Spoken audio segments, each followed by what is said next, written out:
Allahumma shalli ala Muhammad wa ali Muhammad. Bapak Ibu, alhamdulillah selamat menikah kita dinamik kali pada kajian rutin malam Jumat. Dari tahun ini sampun terakhir simak besok ini pada yang dalam ini Bapak Ibu melaksanakan fardu wudu. Moga kita simak sayang saat ini kita buka anji wasan. Bismillahirrahmanirrahim. Bakal satu kami pun Allah Taala yang mustaqim.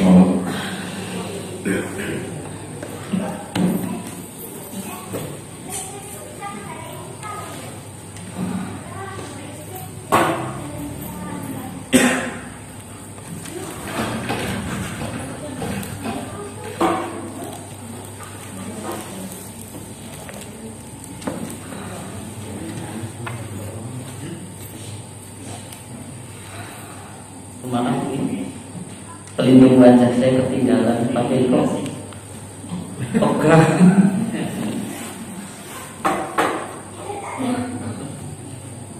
Assalamualaikum warahmatullahi wabarakatuh. Alhamdulillah hamdan katsiran tayyiban mubarakan fi kama yuhibbu rabbuna wa yarda. Asyhadu an la ilaha illallah wahdahu la syarika lah wa asyhadu anna Muhammadan abduhu wa rasuluhu la nabiyya ba'dah. Allahumma shalli wa sallim wa barik ala nabiyyina Muhammad wa ala alihi wa ashabihi wa man tabi'ahum bi ihsan ila yaumiddin. Qala Allah ta'ala fi kitabil karim, a'udzu billahi minasy syaithanir rajim. Ya ayyuhalladzina amanu ittaqullaha haqqa tuqatih wala tamutunna illa wa antum muslimun, amma ba'du. Jamaah sekalian, bapak-bapak, ibu-ibu serta adik-adik yang dirahmati Allah Subhanahu wa taala, puji syukur nikmat dari Allah Subhanahu wa taala yang alhamdulillah sampai pada malam hari ini Jumat kita masih diberikan kesehatan oleh Allah Subhanahu wa taala. Kita senantiasa mohon kepada Allah Subhanahu wa taala perlindungan sebagaimana saudara-saudara kita di tengah pandemi ini dipanggil oleh Allah Subhanahu wa taala. Mudah-mudahan kita, orang-orang tercinta kita, selalu dilindungi oleh Allah Subhanahu wa taala. Amin ya rabbal alamin. Salawat serta salam kita alamatkan kepada baginda Nabi Muhammad sallallahu alaihi wasallam, keluarganya, para sahabatnya dan orang-orang yang senantiasa mengikuti jejaknya hingga akhir zaman.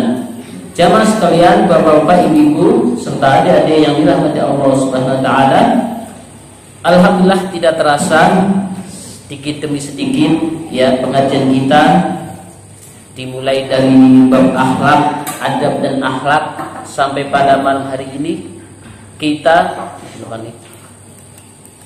kita dikumpulkan kembali untuk sama-sama belajar ilmu agama, sama-sama mengambil warisan Nabi, yakni ilmu. Dan kita juga berharap keutamaan dari Allah Subhanahu wa taala yang tidak bosan-bosannya disampaikan agar kita lebih semangat lagi dan terus semangat lagi. Man salaka tariqan yaltamisu fihi ilman sahalallahu tariqan ilal jannah. Barang siapa yang mengadakan perjalanan dalam rangka menuntut ilmu, belajar agama Allah, sahalallahu tariqan ilal jannah, maka Allah akan mudahkan jalan menuju surga. Amin ya rabbal alamin. Kemarin kita sudah membahas tentang siwak, bagaimana sangat ditekankan lagi bersiwak.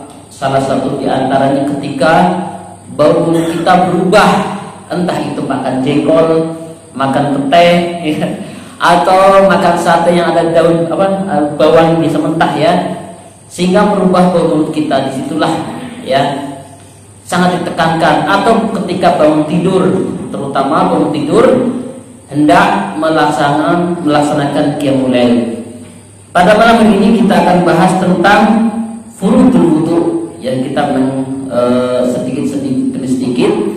Pada malam hari ini kita masih dari matan ya Ghayah wa Taqrib, ya salah satu kitab yang terkenal, kitab Madhab Syafi'i Dan malam hari ini juga saya bawa Safinatun Najah.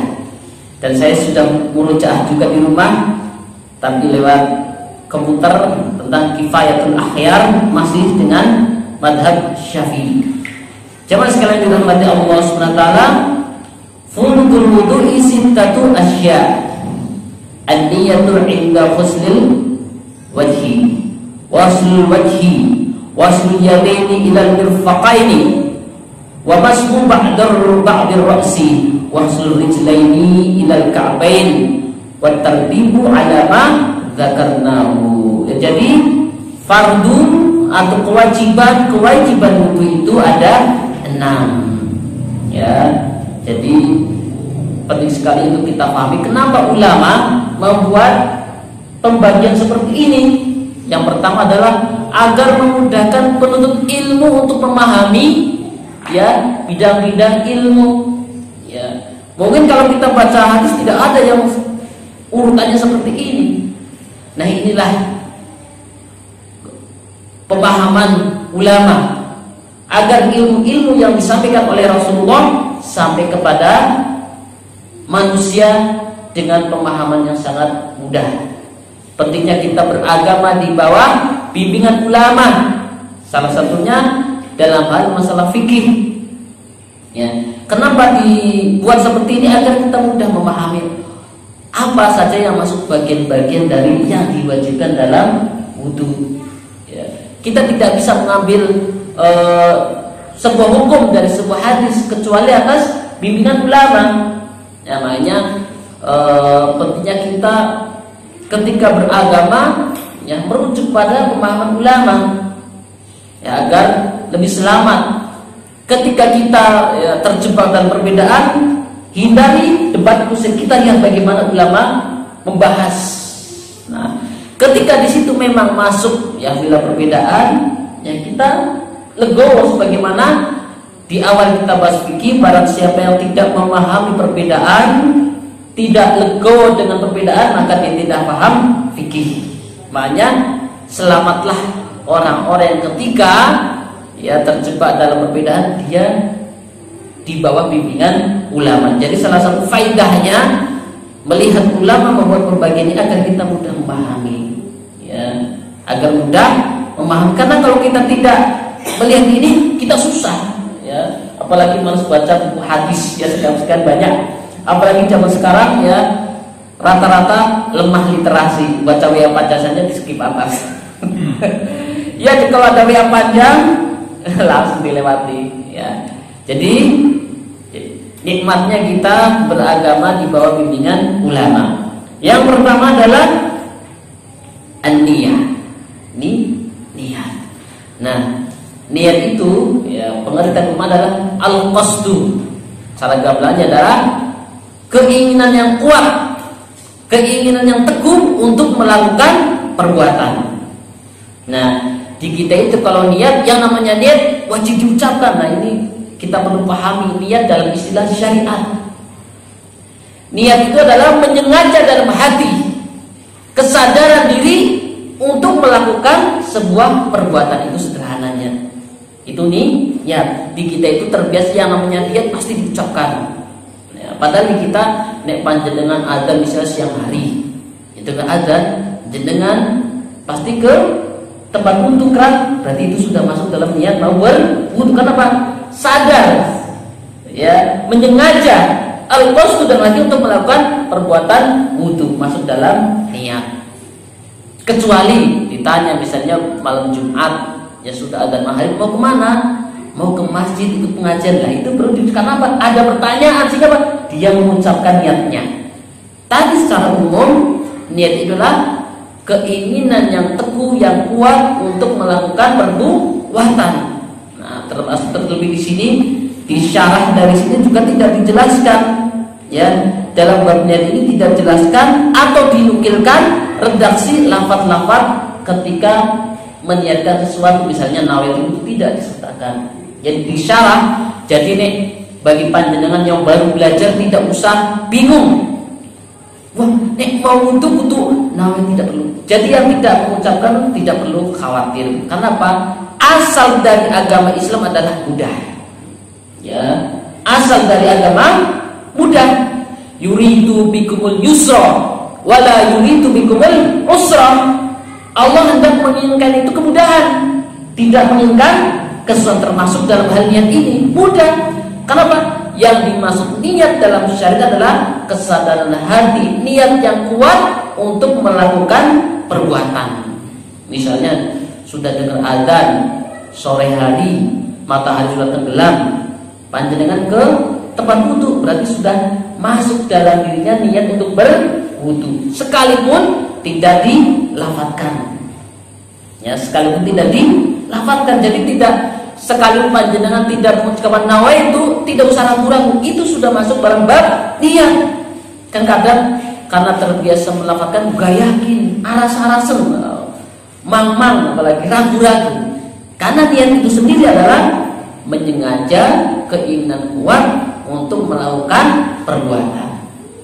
Ya, karena memang di antara bab niat ini di sini juga tidak disebutkan di syarahnya, tidak disebutkan redaksi yang lafaz yang menunjukkan adanya niat diucapkan ketika hendak melakukan perbuatan wudu atau amalan-amalan lain. Terlebih lagi memang tidak ada salah satu redaksi yang menjelaskan bahwa Nabi Muhammad pernah melafazkan. Tapi intinya jamaah sekalian dirahmati Allah Subhanahu wa taala, niat itu adalah keinginan yang kuat, yang mantap untuk melakukan suatu perbuatan. Jadi nek yang baru belajar tidak usah khawatir. Pokoknya begitu panjenengan azan misalnya siang hari, jenengan mau ke tempat wudu berarti sudah masuk wudu. Kemudian ke masjid berarti sudah masuk di dalamnya niat mau sholat. Jadi kemudian juga dengan niat ini untuk membedakan antara adat dan ibadah. Ya, ini dia penting. Nah, ini sering diulang-ulang. Ya, dengan niat ini, ya, dengan fungsi adanya niat ini untuk membedakan antara adat, kebiasaan dan ibadah. Ya, yang sering disampaikan di sini kebiasaan sehari-hari. Ketika kita tahu hukumnya, kita mendengar bahwa Nabi Muhammad mengajarkannya, ya, dan giat kita menyiapkan ibadah, maka kebiasaan tersebut berubah menjadi ibadah. Termasuk kemarin siwak. Salah satu keutamaan bersiwak adalah mendatangkan keridhaan Allah Subhanahu wa taala. Karena definisi ibadah adalah segala hal yang terkumpul, segala nama yang terkumpul di dalamnya, ya, yang mendatangkan keridhaan Allah, mahabbatullah, cinta Allah, baik ucapan maupun perbuatan, baik lahir maupun batin. Apa lahir? Batin? Niat. Ya, niat itu tempatnya di hati. Jadi jamaah sekalian dirahmati Allah taala, kesimpulannya, ya, bagi yang tidak, ya, menggunakan melafadzkan itu tidak perlu khawatir, apalagi kesulitan menghafalkan, karena nanti setiap amalan harus diucapkan, apalagi tidak ngerti bahasa Arab, lidahnya masih kaku, karena memang niat itu tempatnya di hati. Jamaah sekalian dirahmati Allah taala. Kemudian yang kedua, faedah niat adalah untuk membedakan antara ibadah dan adat istiadat. Ya, jadi luar biasa dalam Islam itu, ya, bisa 24 jam bernilai ibadah, karena masing-masing punya keutamaan. Ya, masing-masing punya keutamaan, sebagaimana ketika kita buka baju, buka aurat, baca bismillah, setan dijadikan oleh Allah tidak melihat, tidak bisa melihat aurat kita. Itu artinya, ya, dalam segala hal ketika kita tahu ilmunya, tahu apa yang diajarkan Rasulullah, berubah jadi ibadah, sekalipun itu makan, sekalipun itu minum. Itulah indahnya Islam. Mari kita pelan-pelan belajar, dimulai dari kecil sampai nanti, karena memang belajar itu perlu bertahap. Jadi jamaah sekalian dirahmati Allah Subhanahu wa taala, kita lihat penjelasannya tentang niat. Nah, madhab Syafi'i, karena kita bacanya Syafi'i, ya, madhab Syafi'i, niat itu dalam hal wudu itu diawali ketika membasuh kedua wajah. Karena berarti amalan-amalan sebelum membasuh wajah berarti sunnah. Jadi madhab Syafi'i. Jadi dan ini dia manfaat belajar seperti ini. Ketika kita misalnya melihat teman kita ya melakukan sesuatu yang tidak ada di sini, kita sudah dulu. Mungkin dia meninggalkan yang jangan dulu vonis. Ya, jangan. Nah ini kata kita baru tahu sedikit melihat beda langsung vonis. Nah ini jadi salah satu faedah melihat ini adalah ketika bilang bisa jadi ya karena belum tahu ya itu karena memang ini rukunnya adalah pertama niat indah husnul wajh. Jadi niat itu tempatnya ketika di awal mulai membasuh wajah. Berarti sebelum itu hukumnya sunnah. Ya, jadi mungkin ada yang tiba-tiba langsung wajah. Aneh kan? Nah, padahal itu sunnah dalam madhab Syafi'i. Ya, jadi karena apa?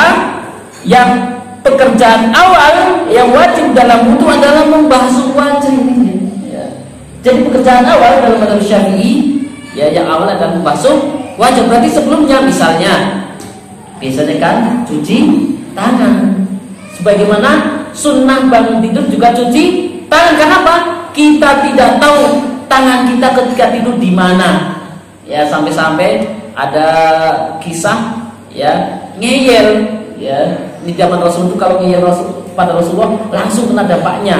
Sebagaimana ada salah seorang yang tidak mau makan pakai tangan kanan, tiba-tiba tangannya langsung lumpuh dua-duanya. Ya. Jadi diperintahkan untuk makan pakai tangan kanan. Tapi ngeyel di hadapan Rasulullah langsung apa? Kedua tangannya lumpuh. Atau juga yang ngeyel ya jadi membantah perintah Rasulullah ketika bangun tidur. Jadi dia mengingkari atau menolak sunnahnya bangun tidur cuci tangan. Akhirnya apa? Ketika bangun tidur jarinya masuk ke duburnya. Jadi faedahnya jamaah sekalian dirahmati Allah SWT, tidak ada sunnah Rasulullah yang tidak mengandung faedah. Semuanya berfaedah, semuanya bermanfaat, semuanya mengandung hikmah. Ya sampai-sampai di antara sunnahnya ketika misalnya kita minum susu, kopi, teh, ada lalat nyemplung, langsung pentingkan apa? Tenggelamkan. Tenggelamkan apa? Di salah satu sisinya adalah penawar racun dari sayap yang satunya. Nah, jadi ketika kita hendak mengamal sunnah, yakini sekaligus sebagai ibadah, kemudian tidak bertanya lagi apa faedahnya ketika kita belum tahu, karena semua sunnah Rasulullah itu bermanfaat, semua Rasulullah itu mengandung faedah. Jadi jamaah sekalian yang dirahmati Allah SWT, jadi dalam madhab Syafi'i ya yang pertama kali dikerjakan ketika berwudu adalah membasuh wajah. Berarti sebelumnya ya bisa cuci tangan ya, termasuk berkumur itu sunnah. Makanya ketika ada yang berpandangan ketika berpuasa ya dia tidak berkumur-kumur karena menghindari tertelan, apalagi ada sunnahnya apa namanya itu menghirup apa namanya air ke hidung ya, istinsyar ya namanya, menghirup air ke hidung. Padahal kemarin dibahas ya laulam asyukka min ummati la amartu bisiwak indal wudu. Ya, kemarin sudah dibahas, sekiranya tidak memberatkan umatku maka akan perintahkan bersiwak setiap hendak wudu, padahal ketika sedang puasa. Jamaah sekalian dirahmati Allah Taala, jadi yang pertama adalah niat, tempatnya di hati. Kemudian yang berikutnya adalah wa ghusl wajh, dan membasuh wajah. Kita lihat keterangannya ya, saya ambil dari salah satunya di Kifayatul Akhyar. Jadi kesimpulannya adalah niat itu niat yang bulat ya, niat yang mantap untuk melakukan sebuah pekerjaan, suatu amal ibadah, itu niat ya. Jadi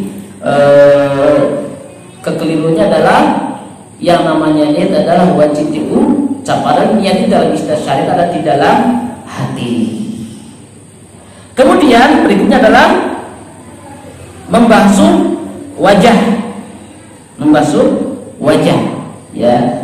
Wa ghusl wajhi. Kita lihat bagaimana penjelasan tentang membasuh wajah. Nah ini ya. Idza qultum ila sholati faghsilu wujuhakum, apabila kamu hendak mengerjakan salat maka basuhlah wajah-wajah kalian, ya. Nah, dalam membasuh muka diwajibkan meratakan air. Nah, batas muka adalah permulaan bidang dahi sampai dagu, ya, jadi sini sampai dagu, ya, permulaan wajah. Tempat mengerik rambut, ya, jadi sampai sini, ya, tempat tumbuhnya rambut sekitar ini, ya. Kemudian, nah, tempat mengerik rambut yang ada di kanan kiri, ya, jadi tempat sini. Kemudian pelipis tidak termasuk, jadi tempat rambut, jadi terakhir tumbuhnya rambut. Nah, menurut qaul yang sahih dalam Imam Nawawi dalam Syarh Ar-Raudhah, ya, dijelaskan bahwa ada juga pelipis dua itu termasuk bagian dari muka, dijelaskan oleh Imam Nawawi. Jadi termasuk jambang itu, ya, di dalam Ar-Raudhah Imam Nawawi menjelaskan jambang sudah termasuk wajah, ya. Namun juga ulama punya dasar tersendiri. Jadi itu bagian wajah. Nah, kemudian misalnya kan zaman dulu itu ada yang perang, ya. Misalnya hidungnya habis, sampai-sampai ada sahabat yang hidungnya ditambal pakai emas, ya. Nah, bagaimana kemarin tidak dibahas bagaimana yang gigi dengan emas, hidung ditambal emas, nanti kita bahas di pertemuan berikutnya. Kemudian rambut yang tumbuh pada wajah itu ada dua, ya. Rambut yang tumbuh pada wajah itu ada dua. Yang pertama adalah yang keluar dari perbatasan wajah, ini dia, ya, terakhir, ya. Kalau rambutnya rontok, ya, dimaklumi, ya. Ininya tempat kita bisa meraba tumbuhnya rambut perbatasan. Yang kedua, ya, rambut yang keluar dari perbatasan wajah. Rambut pertama, rambut yang tidak keluar dari perbatasan wajah, maaf. Yang kedua, rambut yang keluar dari perbatasan wajah. Jamaah sekalian dirahmati Allah Subhanahu wa taala. Kemudian rambut yang lain adalah termasuk jenggot, ya. Makanya ada sunnah ketika berwudu menyela-nyela jenggot bagi yang punya jenggot, sunnah, ya, di sela-sela begini. Termasuk sunnah ketika berwudu adalah menyela-nyela jari, ya, menyela-nyela jari. Itu bagian dari sunnah. Termasuk dari kaki, ya. Apalagi sekarang protokol kesehatan. Nah, ini dia luar biasa, ya. Di antara manfaat sunnah ternyata sekarang terbukti, ya. Ketika seorang diwajibkan semodern ini, ya, masih diajarkan cuci tangan yang benar. Padahal jauh sebelum ada corona, Rasulullah sudah mengajarkan cara cuci tangan yang benar. Gimana? Menyela-nyela jari, luar biasa. Jauh sebelum ada, apalagi kita sehari lima kali minimal. Belum yang sholat duhanya, belum sholat syukur wudunya, ya, luar biasa Islam ini, ya. Jauh sebelum pada COVID, ya, Islam sudah mengajar bagaimana cuci tangan yang benar. Karena apa? Rasulullah mengajarkan bagaimana ketika sebelum wudu cuci tangan sambil menyela-nyela jari, luar biasa. Sampai-sampai ketika ada cincin diputar-putar, masya Allah. Inilah, ya, makanya ketika ada orang yang tidak suka dengan Islam tidak cocok sepanjang zaman, Pak. Islam tidak cocok, ya, tidak mengikuti perkembangan, salah. Buktinya jauh sebelum ada COVID, ya, sudah diajarkan bagaimana cuci tangan yang benar. Sekarang, ya, protokol kesehatan mengajarkan, ya, sampai dibeginikan, ya. Sampai begini, ya, luar biasa. Inilah bagaimana nikmatnya menjadi muslim, karena semua sudah diatur dan setiap, ya, sunnah itu ada faedahnya, tidak ada yang merugikan. Jamaah sekalian dirahmati Allah SWT,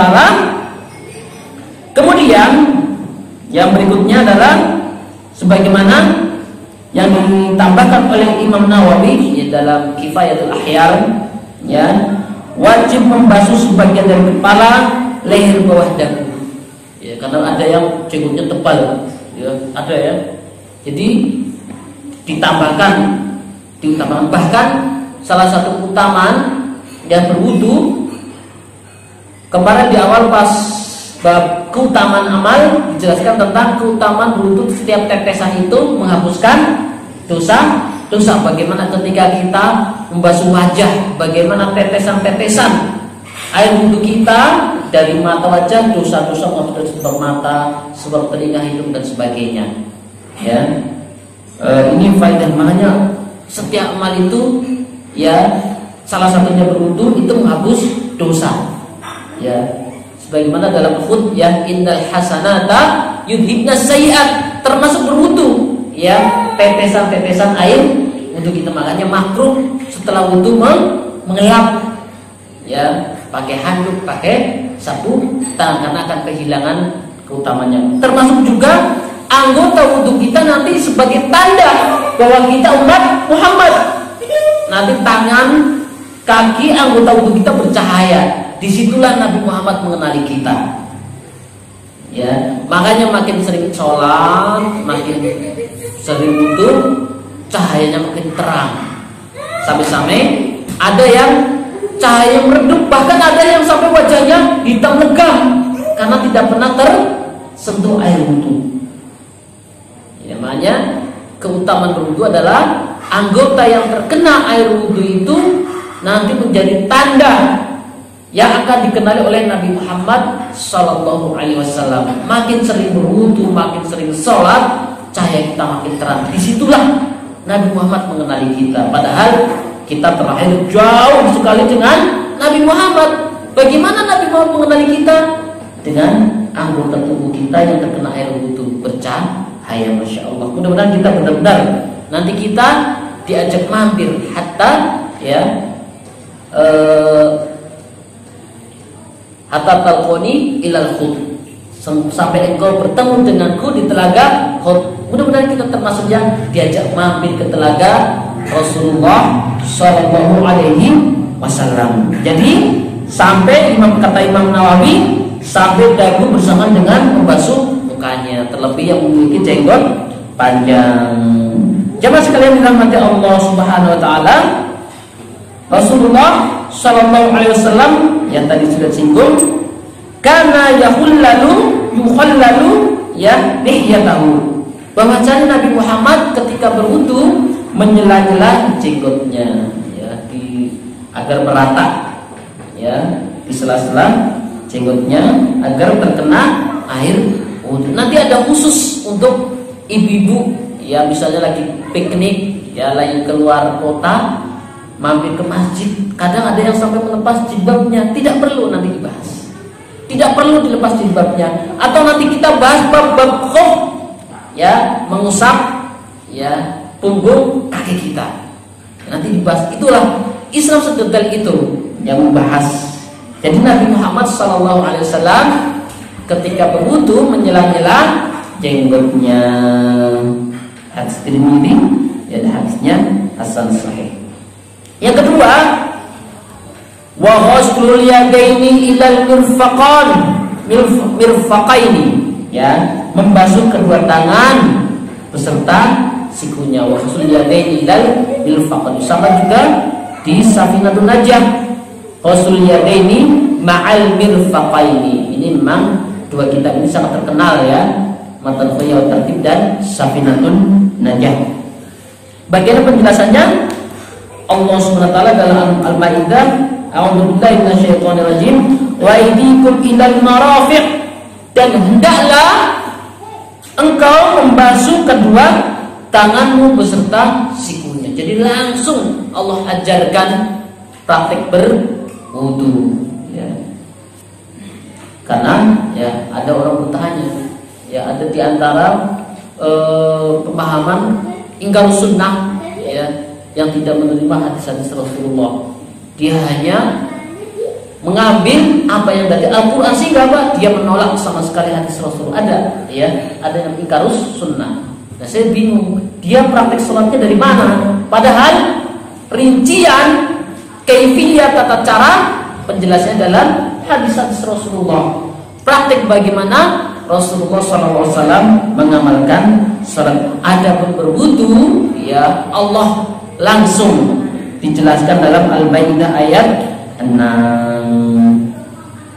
Ra'aitu Abu Hurairah yatawaddahu fa ghusala wajhahu fa asbagha al-wudu'a thumma ghusala yadahu yumna hatta ashra'a fil 'uddi thumma yadahu yusra hatta ashra'a fil 'uddi thumma masaha ra'sahu thumma ghusala rijlahu yumna hatta ashra'a fis saq thumma ghusala rijlahu yusra hatta ashra'a fis saq thumma qala hakadha ra'aitu Rasulullah sallallahu alaihi wasallam yatawaddo. Ini adalah sahabat Rasulullah sallallahu alaihi wasallam, yakni Abu Hurairah melihat praktek Rasulullah berwudu.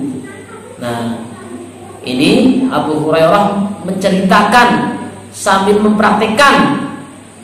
Tapi ada kisah menarik, ya. Hasan Husain ketika mengajari seorang yang salah wudunya, apa yang dilakukan? Berlomba inilah pentingnya hikmah dalam berdakwah, ya. Tidak gampang memvonis, terlebih lagi dalam hal fikih, karena fikih itu ya terbuka dalam perbedaan, intinya legowo. Nah, ini Abu Hurairah radhiyallahu anhu, ya, sahabat yang dijuluki Abu Hurairah karena senang dengan kucing, ya, maka sampai-sampai kucingnya itu dibawa ke lengan bajunya, makanya diberi kunyah Abu Hurairah. Kemana-mana bawa kucing, ya, kemana-mana bawa kucing di balik jubahnya. Namanya Abu Hurairah, yang terkenal, ya, hafalannya karena doa Rasulullah Shallallahu Alaihi Wasallam.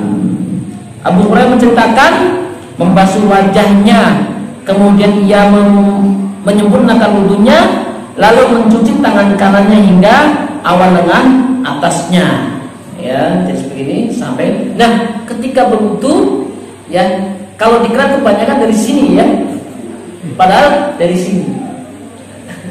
Kalau dikira kan enak, ya, dari sini. Padahal tadi mana tadi? Qasul yadin ma'al mirfaqad, sampai kedua lututnya. Berarti dari sini ke sini. Kadang untuk, ya, kadang kalau dari sini tidak merata, makanya pentingnya disukai menggosok, bukan mengalir. Kalau mengalir, nah ini juga terlebih di kaki ini. Termasuk saya ketika negur santri rata-rata begitu, ya. Kerannya banyak, sudah airnya ngocor penuh, tidak diusap, cur airnya, tumitnya kering. Nah, ini kadang yang tidak kena. Banyak pentingnya namanya membasuh, berarti di sambil diusap, ya. Makanya nanti kita praktekkan berwudu dengan satu botol aqua. Ada apalagi yang haji biasanya, ya, apalagi yang dengan toilet yang jauh, ya, toilet yang jauh, usek-usekan. Nah, nanti ada caranya. Tapi intinya jemaah sekalian dirahmati Allah Ta'ala, ma'al mirfaqain, sampai kedua siku, berarti dari sini, ya, dari telapak tangan, ya.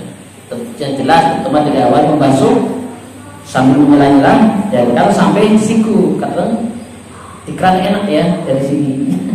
Sehingga kadang ini kelewat sela-sela jarinya. Padahal tumit-tumit yang tidak kering, maksudnya yang tidak tersentuh air itu, maka akan disentuh api neraka. Makanya pentingnya berwudu itu tenang, sempurna, yang tidak terburu-buru, ya. Lalu ia mencuci kedua tangannya, ya. Kemudian lalu mencuci kedua tangan kirinya hingga awal lengan atasnya, kemudian mengusap kepalanya. Lalu ia mencuci kaki kanannya hingga awal betisnya. Nanti di akhir kita praktekin. Lalu kaki kirinya demikian pula sampai awal betisnya.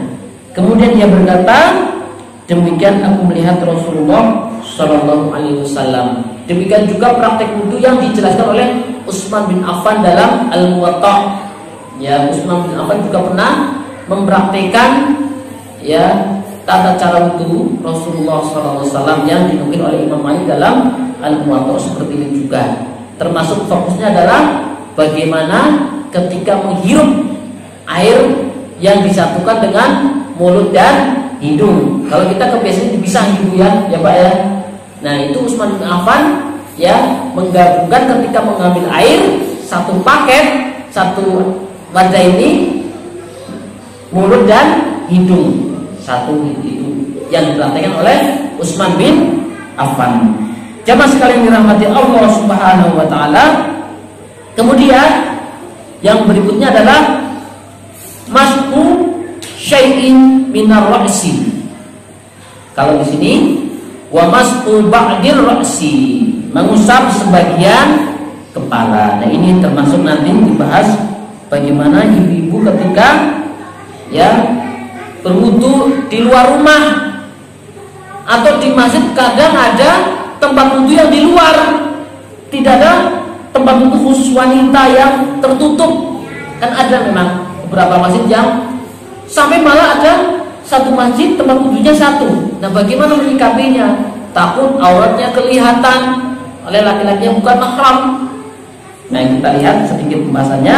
Di antara teknis mengusap kepala ya, dari mulai Utsman bin Affan mengusap seluruh kepala ya, dari sini ya mengusap seluruh kepala. Kita lanjut ke yang jadi satu sidukan dari kepala lanjut ke telinga.